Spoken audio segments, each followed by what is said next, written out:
Rio de Janeiro, a política resolveu oficialmente abandonar qualquer resquício de sutileza e entrar na fase teste de fidelidade. Depois que o governador biônico interino Ricardo Couto promoveu uma faxina na máquina pública e exonerou cerca de 1.600 servidores suspeitos de serem fantasmas, deputados ligados ao grupo do ex-governador Cláudio Castro decidiram partir para a artilharia pesada.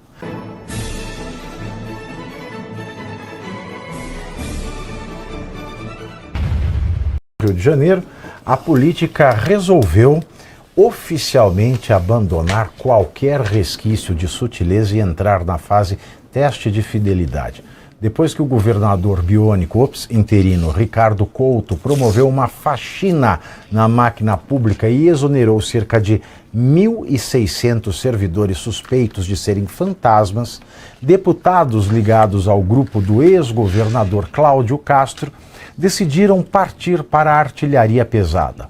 Ameaçaram divulgar uma lista de amantes dos desembargadores que receberiam salários sem trabalhar na Assembleia Legislativa Fluminense.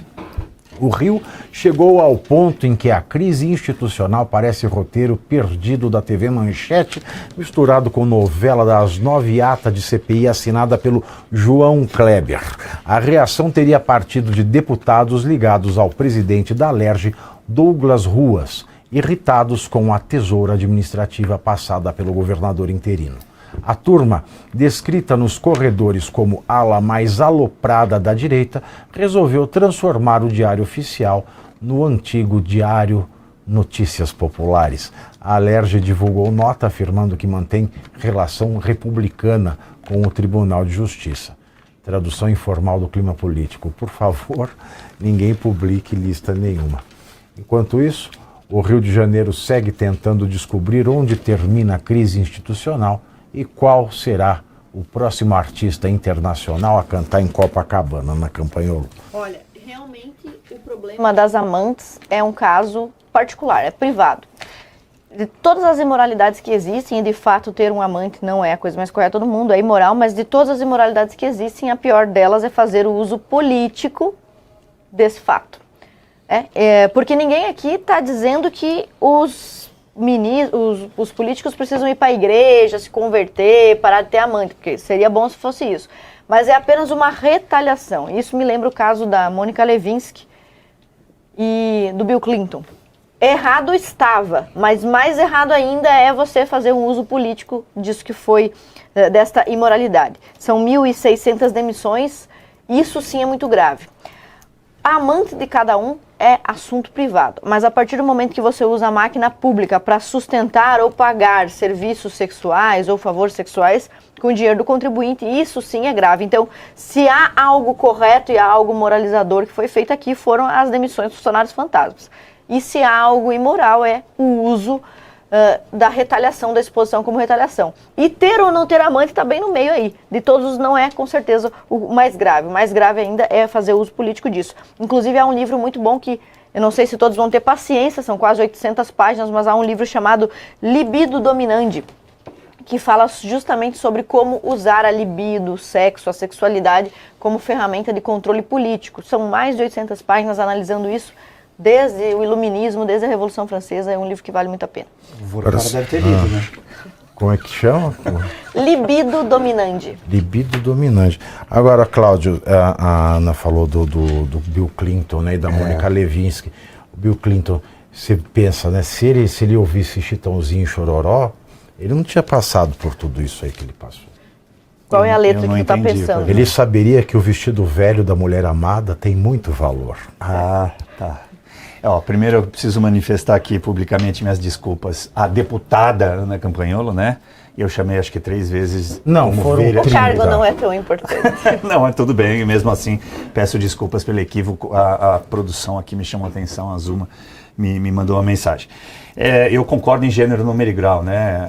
A questão moral, ela obviamente está ligada ao serviço público, principalmente quando o homem público está para o bem, está lá trabalhando para o bem do público. Agora, se ele está trabalhando através do bem público para o seu próprio interesse, há um conflito que deve ser deixado de lado. No entanto, essa questão de usar a máquina pública para pagar pessoas no Rio de Janeiro me parece até um mal menor diante de tudo que eles vêm enfrentando. E aqui eu vou deixar muito claro que está entre aspas o que eu estou dizendo, um mal menor diante de tudo e de todos os problemas que o Rio de Janeiro tem por enfrentar e que há muitos anos não enfrenta, a ponto de ter uma série de governadores presos por corrupção. E o último, né, pelo menos que pegou 400 anos de cadeia, hoje está nas redes sociais dando pareceres aí sobre filmes, sobre livros, no Leblon, numa cobertura, na piscina e etc. Isso é imoral, né? A moralidade, infelizmente, que consta lá no 37 da Constituição Federal, foi deixada de lado no Brasil, acho que logo após a promulgação da Constituição. Pensa, bicho, desde o do governador de 1999, todo mundo foi preso. O Cláudio Castro só não foi porque renunciou. Né? Desde 1999 não escapou nenhum. E olha por que eu digo que o Rio de Janeiro tem problemas maiores para resolver aí com os quais se preocupar. Porque o Pezão, que foi um também, que foi preso, né? Assumiu o governo, inclusive depois que um teve que sair. Bom, enfim, é uma celeuma grande isso aí. Ele disse que o problema do Rio de Janeiro era ter deixado de ser capital nacional. E é por isso, capital federal. E é por isso que, então, o Rio de Janeiro tinha tantos problemas. Ora, eu acredito que não seja somente um equívoco histórico, né? Mas que seja também uma forma de tapar o sol com a peneira e ficar preocupado com outras coisas menores. Olha, agora, na semana passada, a gente ia tratar disso na sexta-feira, mas as pautas, como eu sempre digo aqui, o Brasil ele produz tanto escândalo que é difícil, né, a gente fazer a cobertura de tudo que a gente prepara num dia. Mas isso foi revelado pela Folha na semana passada, porque eu não sei quem fez o comentário aqui, o Malcolm, ele fez um comentário falando, né, que o Tarcísio talvez fosse eleito no primeiro turno aqui em São Paulo. E eu falei, não, talvez o Tarcísio está fazendo um esforço danado para entregar para o PT o governo do estado de São Paulo também, porque essa daqui foi de arrebentar a boca do balão. Se você puder deixar no começo o TP, eu agradeço. Um furo investigativo do jornal Folha de São Paulo revelou que Arthur Lima, secretário de Justiça do governo de São Paulo, montou uma offshore no paraíso fiscal das Bahamas. A offshore, que controla uma rede de empresas em Brasília e Goiás, registra lucros milionários enquanto Arthur Lima ocupa cargos estratégicos no governo do amigo Tarcísio de Freitas. A empresa no exterior foi aberta em fevereiro do ano passado, quando Lima chefiava a Casa Civil, principal pasta de articulação política e administrativa do governo paulista. A Folha de São Paulo, o secretário afirmou que a offshore, aspas, foi constituída como veículo de organização patrimonial familiar sem qualquer relação com o exercício do cargo público. Fecho aspas. Lima é braço direito do governador Tarcísio de Freitas. Amigos desde 1992, quando se conheceram na Escola Preparatória de Cadetes do Exército em Campinas. Tarcísio e Lima trabalharam juntos no Exército, no DINIT, o Departamento Nacional de Infraestrutura de Transportes, e no Ministério da Infraestrutura. Advogado, Lima não mantinha negócios registrados além do serviço público até o início do mandato de Tarcísio em 2023. Ele chegou a ter um escritório de advocacia, mas foi encerrado lá em 2020. Em fevereiro de 2023, um mês depois de assumir a Casa Civil, ele abriu em Brasília a Artorius Participações, registrando-se como sócio e nomeando como administrador não sócio o seu filho, Arthur Lima Filho, então com 20 anos de idade. No ano passado, registrou nas Bahamas a Artorius Holding, tendo ele próprio como CEO e diretor. Em seguida, transferiu suas cotas da empresa brasileira para a offshore de mesmo nome. Segundo ata registrada na Junta Comercial do Distrito Federal, a Artorius registrou lucro de quase R$ 1 milhão em 2024.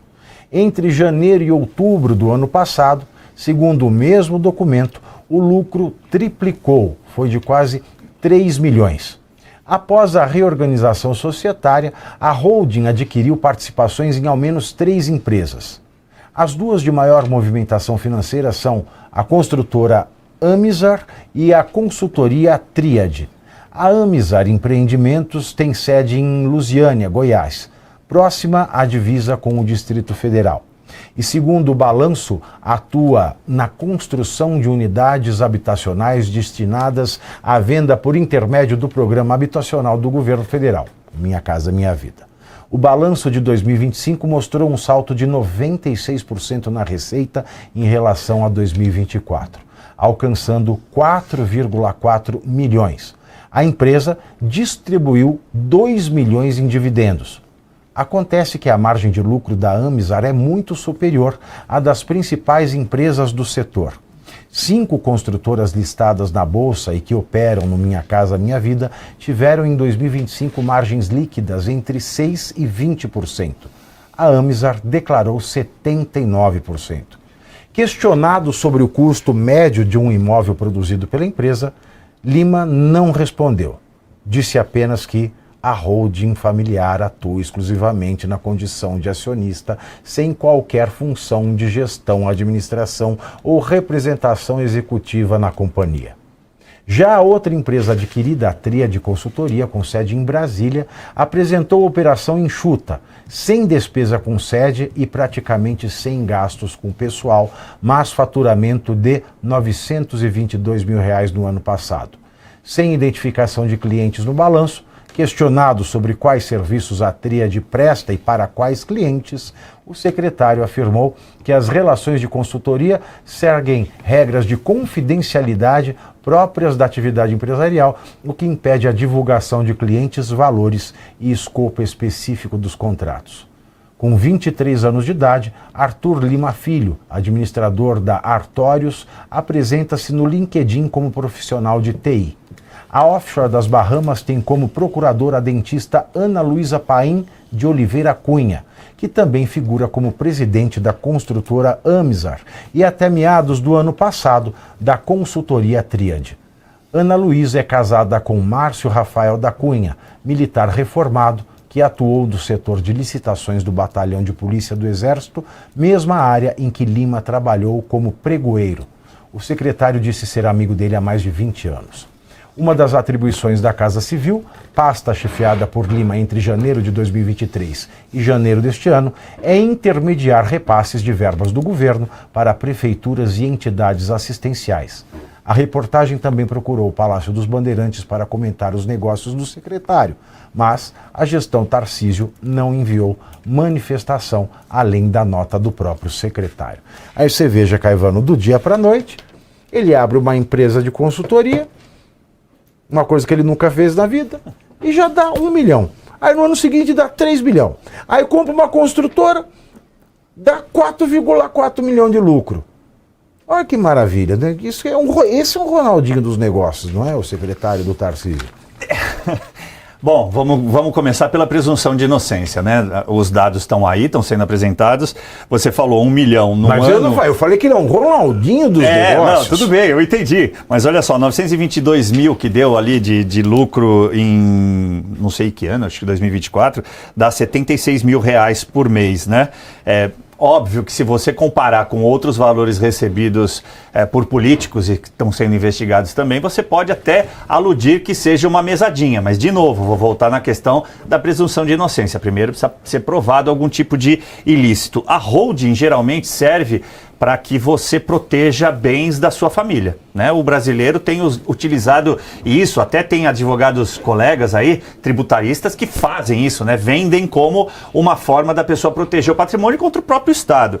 A questão da offshore, ela é um pouco mais delicada, precisaria consultar a legislação para ver a permissividade no ramo de atividade que ele registrou essa empresa. De todo modo, Pavinato, eu defendo o seguinte, para finalizar e não ser muito prolixo nisso aqui.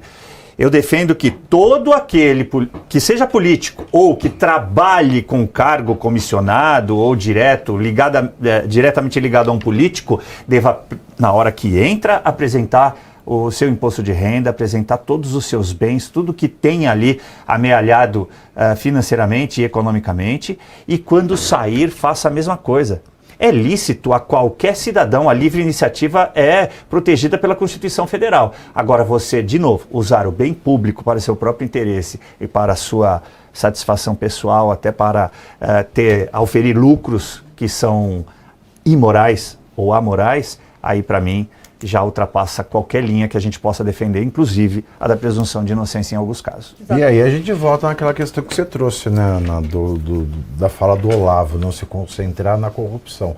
Porque se for só esse o problema, tem na direita e tem na esquerda. O cara, se ele assumiu a Casa Civil, abriu uma empresa de Minha Casa Minha Vida, começou a ganhar dinheiro, é muita coincidência, né? Primeiro que abrir uma offshore não é crime e crescer exponencialmente no seu negócio, lucrar 74%, 79% não é crime também. Não, mas o problema é o timing, né? Exato. Ele abriu um negócio quando ele assumiu a Secretaria da Casa Civil. Sim, eu suspeito. Que tempo ele trabalhou no negócio e que tempo ele trabalhou na Secretaria da Casa Civil? Não dá tempo de fazer as duas coisas crescer, mas também não. E outra, uma coisa que ele nunca fez na vida antes. E tem outra coisa que eu acho que é interessante aqui, que isso tem que nos servir de alerta para todos. O político, o político e aquele que trabalha com política, ele tem que ter o coração no lugar certo, porque quando ele entra na máquina pública, as oportunidades surgem. Oportunidade de levar uma porcentagem, oportunidade de levar uma comissão de um negócio, enfim, oportunidades surgem. E o problema é o seguinte, como é que está a vida desse candidato ou dessa pessoa antes dela assumir essa vaga? Por quê? Muitas pessoas entram para a política ou assumem um cargo político para resolver a vida delas. E você só deveria se prontificar um cargo público ou ocupar um espaço público se você está com a sua vida resolvida tão bem que você consegue ajudar os demais. Então, é muito delicada essa linha, porque quando houve a reforma política lá na Grécia Antiga, que começaram a pagar o salário para o político, abriu-se a margem, então, para pessoas que não tinham recurso, para pessoas pobres, ocuparem espaços. Nós temos muitos vereadores, deputados que foram, sim, que eram pessoas honestas, pobres, e que melhoraram de vida a ocupar um cargo político. Mas você há de convir que há uma porcentagem muito grande de pessoas que enriquecem muito mais depois de entrar para a política do que a proporcionalidade de seus próprios salários. Tudo isso tem que ser considerado, evidentemente. Agora, veja a importância de você quando vai escolher um candidato. Não escolher um candidato porque ele é seu vizinho, porque você tem pena dele, porque ele é um coitadinho. Mas olha, esse cara é bom, a vida dele está organizada, ele é competente, o currículo dele é bom, ele é lúcido. E aí sim é possível que ele, neste cargo político, tenha menos tentação, né? Agora, se ocupar um cargo político, comissionado ou eleito, é a primeira chance que aquele cara tem de enriquecer na vida ou de provar seu valor, pode ser que o cara fique doido mesmo, né? E outra, né? Eu fiz aqui... É óbvio que eu tenho o mesmo entendimento que você de casa. Que o cara que abriu a empresa e ficou rico com a empresa só quando virou secretário do Tarcísio de Freitas, se eu não pensasse o que eu estou pensando dele, eu teria que pedir desculpa pro Lulinha. Exato. Eu teria que vir de joelho aqui e falar, olha Lulinha, eu pensei mal de você. Você ficou milionário com seus negócios depois que seu pai virou presidente, mas olha, eu fui muito maldoso. Eu não considerei a presunção de inocência. Eu não vou fazer isso pro Lulinha e eu vou continuar colocando na mesma caixa do Lulinha o secretário de Justiça do Estado de São Paulo, que é o ex-secretário da Casa Civil do Tarcísio de Freitas, e tá tudo isso muito mal explicado, e é uma vergonha que o governador Tarcísio de Freitas não tenha dado uma palavra sobre isso. Porque o governador Tarcísio de Freitas está agindo igual o Lula com relação ao filho dele. Pelo menos o Lula mentiu. Pelo menos o Lula mentiu para proteger o filho dele. Tarcísio não fez nem isso com o Arthur Lima. E o Arthur Lima continua onde está. E não poderia. Eu não engulo até hoje a TV estatal do estado de São Paulo falar dia sim, outro também, mal do sujeito que inventou o Tarcísio político. Eu não entendo a TV Cultura. Ah, mas é a Fundação Padre Anchieta. Ok, tira o dinheiro que o governo federal paga em publicidade para a Fundação Padre Anchieta, vê se ela consegue ficar 2 dias de 72 horas de porta aberta. Não consegue. Então é tudo muito mal explicado. E precisa começar a se explicar, porque a eleição está batendo na porta e o governo Tarcísio de Freitas não está nada bonito. Muito pelo contrário. E a insatisfação de prefeitos pelo interior do estado de São Paulo é crescente. Alguém quer dizer mais alguma coisa sobre esse tema? Por favor. Diferente da insatisfação do governo com o governo de São Paulo, lá em Santa Catarina está todo mundo satisfeito com o governador Jorginho Melo. Beijo pro meu governador. Muito bem. Mais alguma coisa? Você já disse tudo, Pagani. Então, meus queridos amigos,